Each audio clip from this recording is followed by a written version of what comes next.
허락된 하나님의 말씀은 욥기서 27장 1절에서 6절 말씀입니다.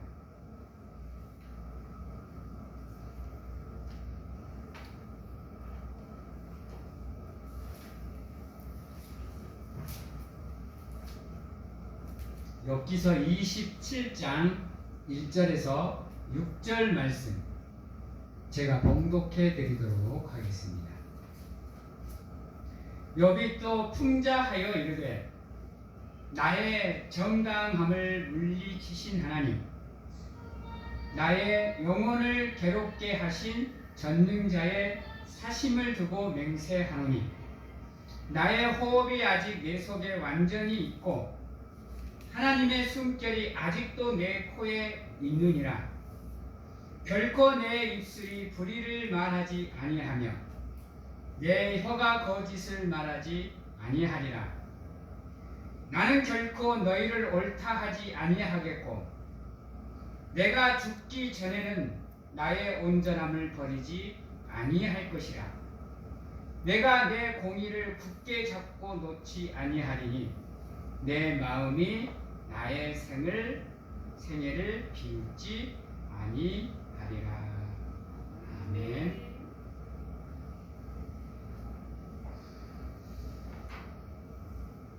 사랑하는 성도 여러분, 우리가 살아가는 삶에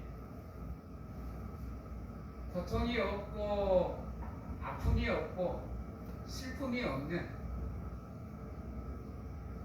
고난이 무엇인지도 모르고 그저 편안하게 살아가면 아무 걱정 없이 근심 없이 염려 없이 살아간다고 한다면 얼마나 좋겠습니까?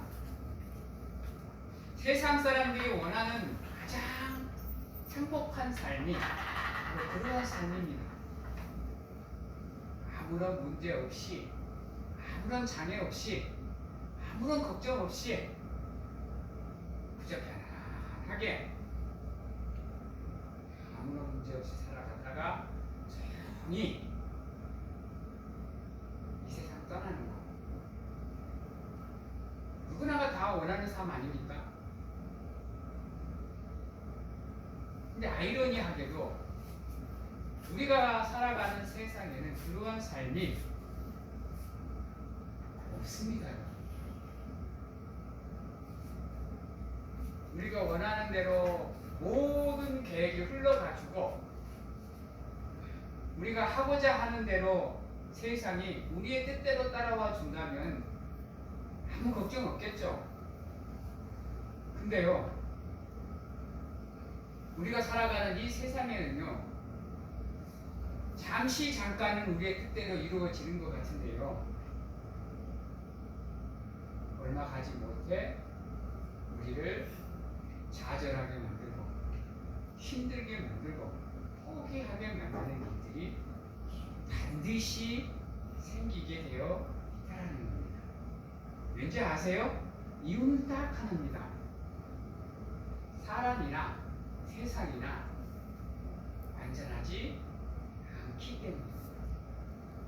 그래서 어쩔 수 없이 문제가 생길 수밖에 없는 구조를 가지고 있습니다. 그러다 보니 우리의 마음은 걱정과 근심이 없이 그냥 편안하게 살고 싶은데도 불구하고 우리의 삶에는 인생의 굴곡이 생길 수밖에 없다는 거죠.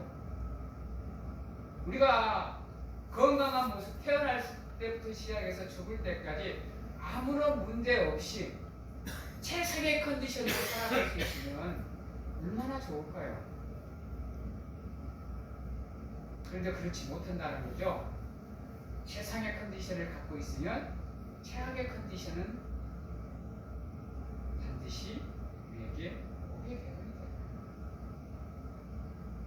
건강한 반면에 아픈 날도 있고요. 그러다 보니까 우리 인간의 몸이 어쩔 수 없이 굴곡진 삶을 살 수밖에 없는 거죠. 우리가 인간에게 있어서 가장 중요한 덕목 중에 하나가 성실이고 근면입니다. 근데 그 성실과 근면을 지켜나가는 게 쉬운가요? 우리가 편안할 때, 우리가 즐겁고 행복할 때는 그 근면과 성실이 가능합니다. 문제는 뭐예요? 우리의 삶에 시련이 닥쳤을 때, 우리의 삶에 고난이 닥치고 고통이 닥쳤을 때, 아픔과 슬픔이 닥쳤을 때는 그 근면과 성실을 지켜내기가 만만치가 않다는 거예요. 정말로 독한 마음을 먹고 진짜로 미친 듯이 노력하지 않는 이상은 그것을 지키기도 어렵고 한 번 무너진 거 회복시키기도 어렵다라는 거예요.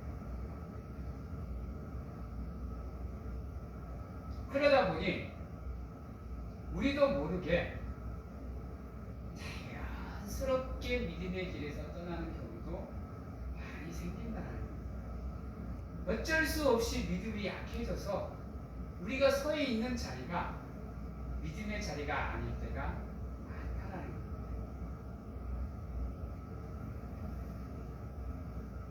특히나 하나님을 믿는 백성들은 누구나가 강하고 담대한 믿음, 흔들리지 않는 믿음, 변함이 없는 믿음, 늘 성장하고 성숙하는 믿음을 갖고 싶죠. 진짜로 우리가 세상에 살아가면서 세상 일을 관여 안 하고 믿음의 일에만 미친 듯이 전진할 수 있다면 어쩌면 가능할 수도 있어요. 근데 아이러니하게도 안타깝게도 우리의 삶은 믿음에만 전진할 수 있는 삶을 살 수가 없다라는 겁니다. 세상에서 사는 이상은요, 일을 해야 돼요. 안 그러면 먹고 살 수 있는 길이 닫혀요. 돈도 벌어야 되죠. 힘도 가져야 되죠. 먹을 것도 챙겨야 되죠. 우리 가정도 챙겨야 되죠. 우리 자녀도 챙겨야 되죠. 내 건강도 챙겨야 되지. 하다 보니 반드시 인간의 몸은 어딘가에는 하나가 고장이 나게 되어 있다. 한번 생각을 해보세요. 태초에 하나님이 인간을 창조했을 때는요,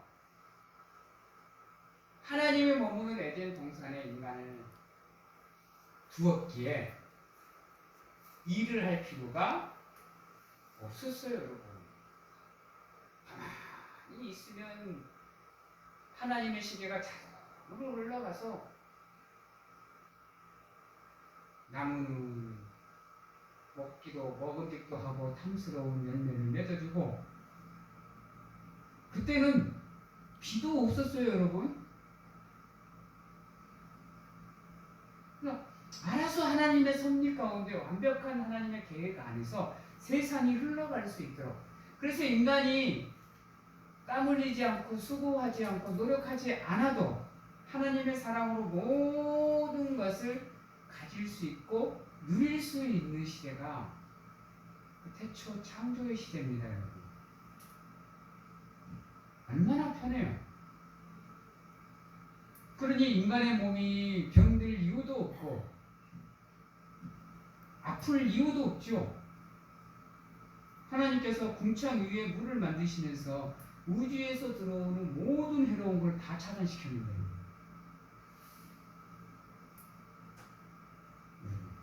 노아의 시대까지는요, 사람이 1000살도 가능했던 이유가 거기 있습니다. 일도 안 해요, 여러분.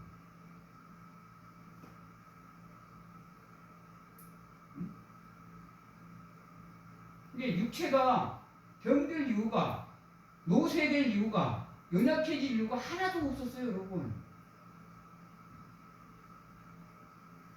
그러니 1000년의 세월이 인간에게 불가능만은 아니었다라는 거예요. 근데 성경에 1000년을 산 존재가 있나요? 여러분? 없어요, 여러분. 하나님의 하루인 그 1000년도 인간이 못 보내요. 이유는 뭐죠? 인간의 타락의 그 이유가 있습니다.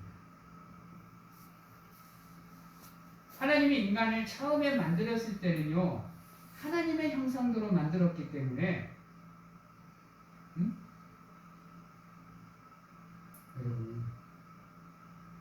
인간이 1000년 이상을 살 수 있는 조건이 다 갖추어져 있었어요. 그러니까 완벽하게 세상을 만들었다고요. 근데 인간이 죄를 짓고 범죄함으로 해서 그 완벽함이 깨어짐으로 인해서 안타깝게도 사망이 이 세상으로 들어옴으로 인해서 언젠가는 한 번은 태어나고 언젠가는 한 번은 죽어야 되는 운명을 인간이 받아들이게 되는 거예요.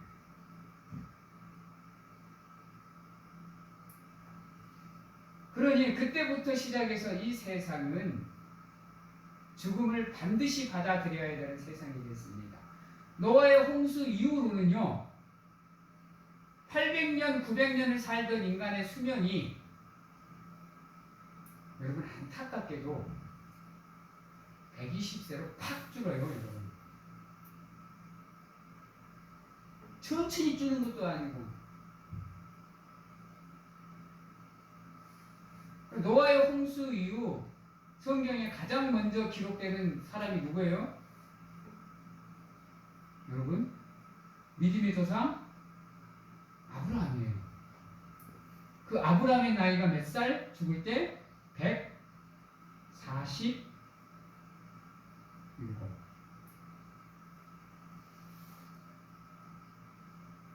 그리고 요셉이 죽을 때 나이가 120.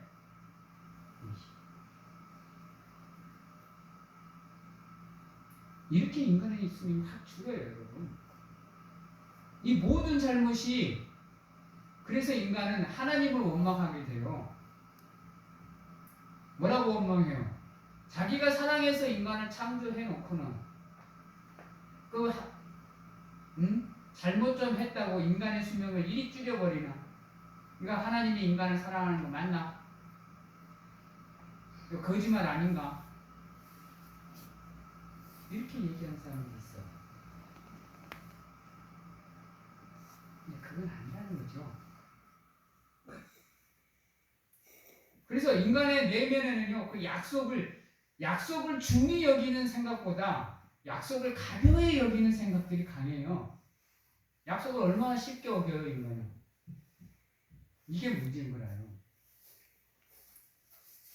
자기 기분에 따라서 기분이 좋으면 지켜주고 싫으면 그냥 무시해버리는, 이게 아마 그때부터 생긴 것 같아.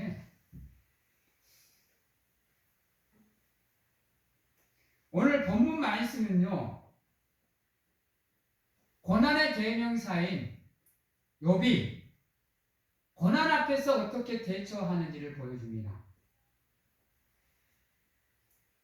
고통 가운데에서도 욥이 어떻게 대처를 해서 하나님께 인정을 받을 수 있는 욥이 되는지를 보여주고 있어요. 저번 주에 제가 욥기서 42장 이야기하면서 친구들 얘기를 하면서 너희가 주장하는 것이, 너희가 말하는 것이 내 종 욥이 말하는 것과 같지 아니한다라고 얘기했죠. 그래서 너희는 순양과 숫소 7마리를 가지고 가서 내 종 욥에게 주어 제사를 드리게 해라. 기도를 하게 하라. 내가 욥의 제사와 기도를 기쁘게 받으리라 라고 말씀하시죠. 오늘 말씀에도 그 말씀하고 비슷한 말이 나옵니다. 여러분, 5절 말씀입니다. 나는 결코 너희를 옳다 하지 아니하겠고 내가 죽기 전에는 나의 온전함을 버리지 아니할 것이라. 무슨 말이에요? 지금 너희들이 얘기하고 있는 거는 잘못된 거다. 그래서 난 너희들이 하는 얘기를 지금 받아들일 수 없다라고 얘기하는 거예요. 이 말을 통해서 우리가 알 수 있는 건 욥이 인식하고 있는 하나님과 친구들이 인식하고 있는 하나님이 다르다라는 거예요.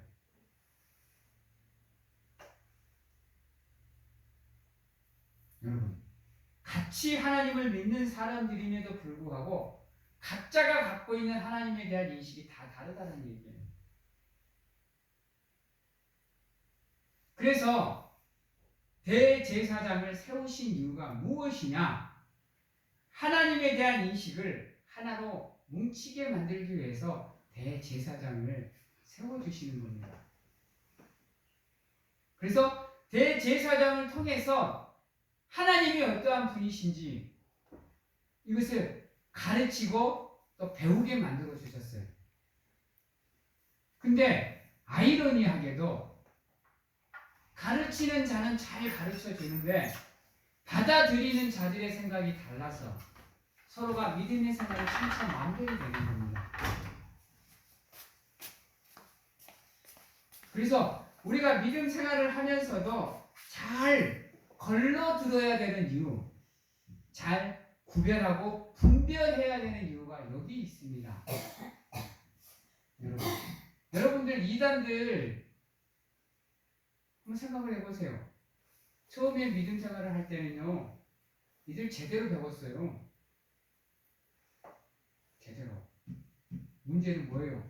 받아들이되 자기들 생각 중심으로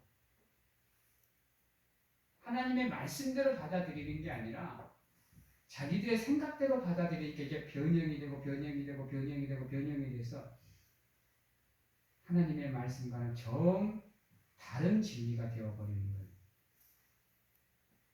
근데 인간들은 그거를 구별할 수가 없어요, 여러분. 그건 구별할 수가 없다고요.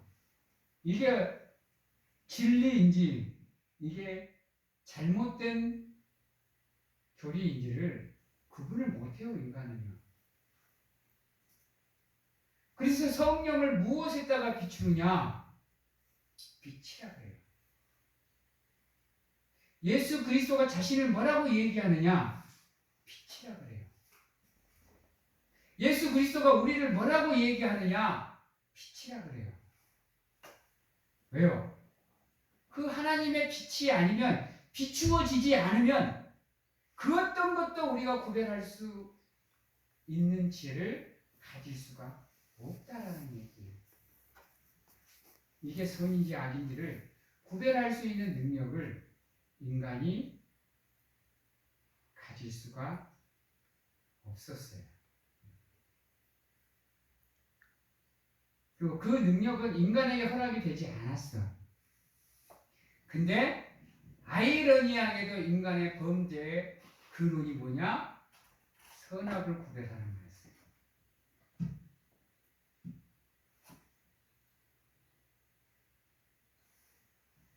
에덴 동산 중앙에는 두 가지의 나무가 있었습니다. 하나는 영원한 생명을 상징하는 생명과 또 하나는 선악을 구별할 수 있는 선악과. 근데 인간이 생각하기에 영생과와 선악과 중에 무엇이 더 먹은직스럽고 보암직스럽고 탐스럽게 보였느냐? 선악과였습니다. 그럼에도 불구하고 불완전한 존재가 완벽하게 창조가 되지 않은 존재가 완벽함을 추구해버리니 그 완벽함마저도 불완전한 것이 되어버린 겁니다. 속된 말로 한번 생각을 해보십시오. 하나님의 속성인 생명과 선악과를 인간이 습득을 했어요. 그러면 그 선악에 대한 것에서는 완벽해야죠. 하나님의 속성인데요. 그래서 이 세상에 악이 있어야 돼요? 없어야 돼요? 죄가 있어야 돼요? 없어야 돼요? 근데 아이러니하게도 선악을 먹는 순간부터 시작을 해서 이 세상에는 죄가 있고 악이 존재하게 돼요.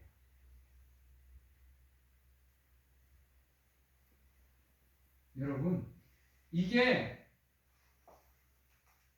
인간에게 있어서 덕이 된 겁니다. 여러분. 덕이 든 사과인 거예요. 그걸 습득을 안 했더라면 얼마나 편안한 삶 살겠어요. 하나님의 말씀대로 순종하는 삶을 사니 세상에 악이 들어올 이유가 있어요? 죄가 들어올 이유가 있어요?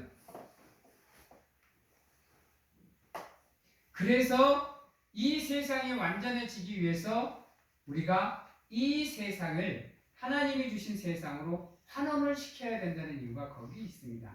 그렇지 않는 이상 이 세상에서 죄가 사라질 일은 없습니다. 죽음이 사라질 이유가 없어요.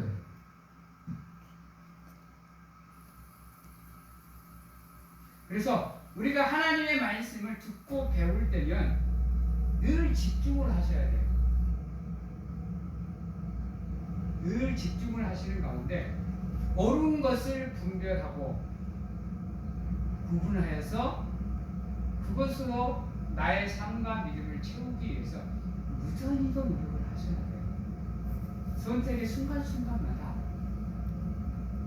어느 길이 옳은지를 잘 선택하셔야 되는데 그 기준이 뭐다? 하나님에 대한 올바른 인식부터가 시작입니다. 근데 친구들은 무슨 생각을 했냐면요. 친구들은 공의의 하나님만 생각했어요. 공의의 하나님만. 물론 공의의 하나님도 맞습니다. 잘못하면 우리가 잘못한 거에 대한 정죄를 하시는 분이 맞아요. 그래서 다시금 하나님께로 돌아오게 만들어 주십니다. 근데 우리 하나님은요, 공의의 하나님이기 전에 무엇의 근원이에요? 여러분? 요한일서 4장에서 뭐라 그러죠? 1절부터 7절까지 해서 하나님은 사랑이시니라. 공의의 하나님도 중요하지만요, 그 공의가 무엇에 바탕에 두어서 공의냐면 사랑이다.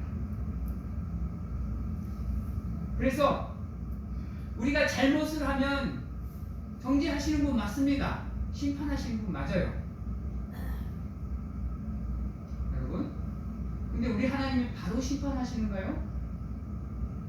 기회를 주셔요. 회개할 수 있는 기회, 돌이킬 수 있는 기회, 뉘우칠 수 있는 기회, 깨닫고 알 수 있는 기회를 우리에게 허락을 하신다고요. 그게 사랑이에요, 여러분. 그게 자비고, 그게 인자고, 그게 긍휼이에요, 여러분. 근데 친구들은 그것을 몰랐어요. 하나님의 단면만 봤어요. 근데 욥은 그렇지 않았다라는 거예요. 욥은 그래 하나님은 공의의 하나님이다. 그러나 그러시기 전 사랑의 하나님이시기도 하다. 긍휼의 하나님이시기도 하다. 그래서 욥기서를 가만히 보면 욥이 하는 얘기는 다 하나님의 자비에, 긍휼에, 인자에, 사랑에 호소하는 내용입니다. 근데 친구들이 말하는 건 전부 다 공의만 얘기를 해요. 정의만 얘기를 해요. 심판주로서 얘기만 하고 있어요. 근데 결국은 하나님이 끝에 가서 뭐라 그래요?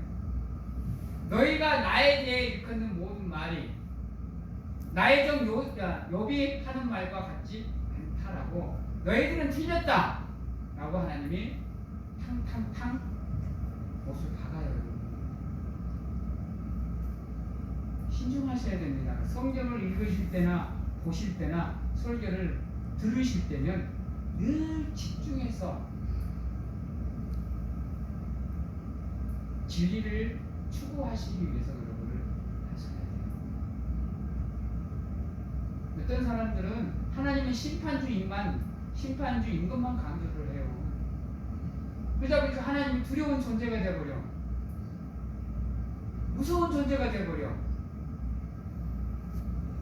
그러다 보니까 죄를 지으면 돌아올 수 있는 길이 없어요, 여러분. 내 맞을까 봐서 안 돌아와요. 제가 그랬거든요. 그래서 한참을 돌았어요, 여러분. 다시 이 믿음의 길로 돌아오는데요.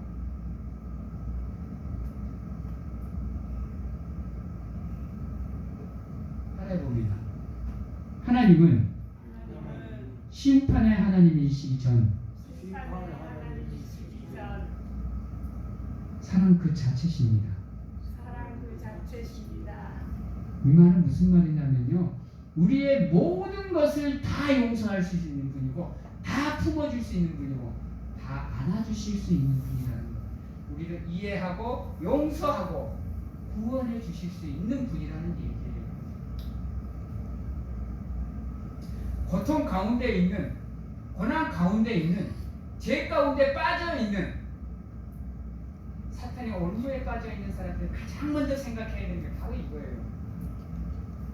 우리 하나님은 심판의 하나님이시기도 하지만 그 이전에 구원의 하나님, 사랑의 하나님, 용서의 하나님, 이해의 하나님, 모든 것을 다 품어주실 수 있는 분임을 믿어야 우리의 잘못을 깨달았을 때, 우리의 죄를 깨달았을 때 망설임 없이 하나님 앞에서 엎드려 무릎 꿇고 회개를 구할 수 있는 용기가 생긴다는 겁니다. 고난 가운데서 좌절해버리는 이유가 여기 있습니다. 기도가 안 되는 이유가 여기 있고요. 구하는 게 안 되는 이유가 여기 있어요. 왜? 그 이상의 하나님을 모르니까요. 나가면 매 맞을 것 같거든. 나가면 용서가 안 될 것 같거든. 내 생각에는 이거는 하나님이 감당하실 수 있는, 용서해 줄 수 있는 죄의 차원을 넘었다.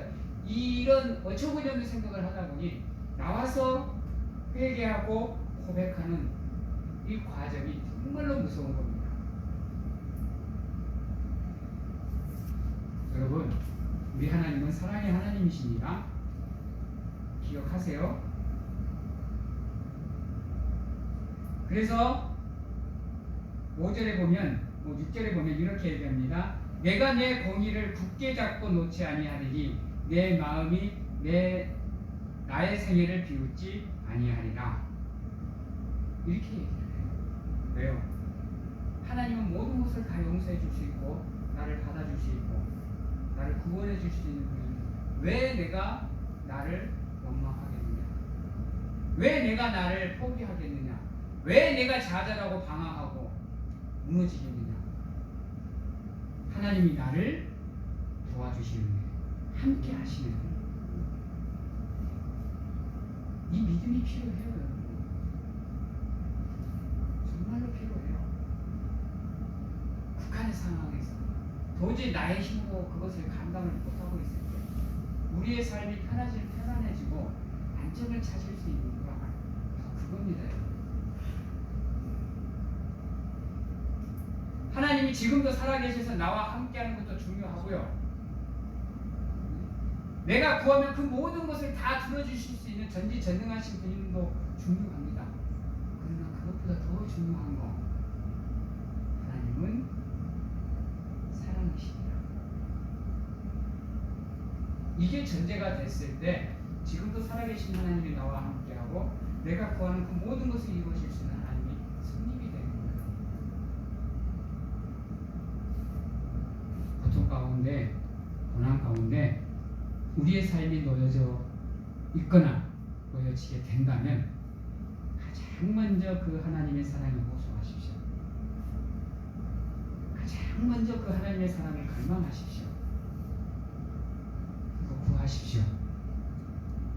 반드시 하나님께서 여러분들의 삶을 돌아보시는 가운데 여러분들을 고통과 고난 가운데에서도 최고의 선으로 인도해 주실 겁니다. 그러한 마음과 생각과 믿음으로 하나님을 바라보시고 의지하실 수 있고 구하고 예배하며 찬양하시는 우리 사랑하는 성도님들이 다 되시기를 소망합니다. 이제 말씀을 마치도록 하겠습니다. 여러분, 2절에 보면 나의 정당함을 물리치신 하나님, 나의 영혼을 괴롭게 하신 전능자의 사심을 두고 맹세하노니 라고 얘기를 합니다. 여기서 나의 정당함을 물리치신 하나님, 나의 잘못됨과 나의 교만함, 오만함, 나의 죄악을 물리치신 하나님이십니다. 나의 영혼을 괴롭게 하신 전능자의 사심은 우리를 시험하시고 테스트하시는 가운데 하나님의 뜻대로 성장하며 하나님의 뜻대로 인도해 주시는 하나님의 은혜를 얘기합니다. 여러분, 그 어떤 상황에서도 하나님은 여러분들을 포기하지 않으신다라는 굳건한 믿음을 가지고 우리 하나님을 의지하는 믿음으로 여러분들의 삶을 그분께 맡기실 수 있는, 그래서 여러분들이 그 고난과 고통을 넘어섰을 때 비로소 하나님께 칭찬받고 복을 받으실 수 있는 사랑하는 성도님들이 다 되시기를 주님의 이름으로 축원합니다. 기도하겠습니다. 사랑의 하나님, 감사합니다. 우리가 세상을 살아감에 있어 편안한 삶을 살 수 있으면 얼마나 좋겠습니까? 그러나 우리의 생각과 마음은 온전하지 않기에 결국은 잘못된 길, 실수를 범하게 되고 오류를 범하게 되어 있습니다. 그때마다 우리의 뜻대로 구하지 않게 하시고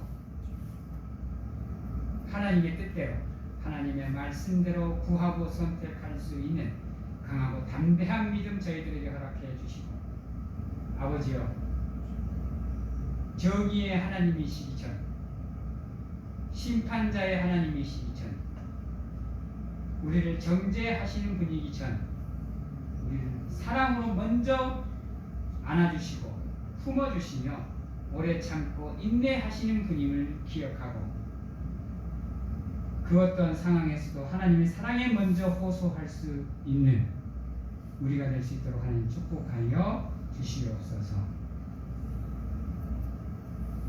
지금은 우리를 죄 가운데에서 구원하시기 위해 이 땅에 오신 예수 그리스도의 은혜와 세상 끝날까지 항상 우리와 함께 하시는 가운데 안아주시고 품어주시는 하나님 아버지의 사랑하심과 세상 어느 곳에 가서 무엇을 하든지 간에 우리를 지키시고 보호하시는 성령님의 교통하심이 오늘 이 자리에서 온전히 하나님의 사랑에 호소하며 하나님의 긍휼을 구하고 자비와 인자에